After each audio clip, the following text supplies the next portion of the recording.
सोलापूर धुळे महामार्गावर हे काशी विश्वनाथचं मंदिर आहे आणि इथे साधू लोक जे आहेत ते मुक्कामासाठी इथं आलेले आहेत। साधू लोक आपला शिदा घेऊन इथे भोजन बनवत आहेत त्यांचं। महाराज जी कहाँ से आए हो? तमिलनाडु रामेश्वर से आ रहे हैं। रामेश्वरहून आलेले आहेत हे तमिळनाडूहून आणि इथं आता जेवण बनवत आहेत। और आगे कहाँ जाने वाले?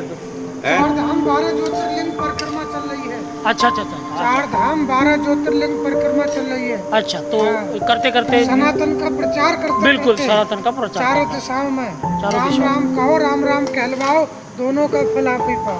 हां, महाराजांनी आपल्याला सांगितलेलं आहे चारधामची यात्रा ते करणार आहे। तिथून पुढे कृष्णेश्वर, वेरूळ ज्योतिर्लिंग, द्वारकापुरी गुजरात जाएंगे। द्वारकापुरी गुजरात इथपर्यंत त्यांचा दौरा आहे। महाराज जी का ही है। महाराज इथेच ते भोजन बनवत आहेत, त्यांच्यावर तो शिदा आहे।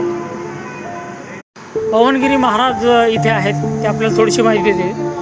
महाराज जी कहाँ से आए हो फिर आप? हम लोग तो रहने वाले हरियाणा। हरियाणा तो वहाँ से निकले हैं आप? तो यात्रा करते हैं, पंढरपुर वगैरह, रामेश्वरम वगैरह सब करते हैं, सब यात्रा। तो अभी ज्योतिर्लिंग कृष्णेश्वर जो है वहाँ पे जाने वाले हैं। हाँ, जो मेन जगह है। अच्छा। साथ में भोजन वगैरह सब आप भी बनाते हो? भंडारी लेकर के चलते हैं। हे भोजन बनवत आहेत बघा। भंडारी लेकर के चलते हैं साथ में। अच्छा, सिलेंडर चूल्हा सब होता है। चलो आपको बहुत बहुत शुभकामनाएं हमारी। हाथ तो नहीं मिला सकता, लेकिन अब फिर भी आशीर्वाद देणे।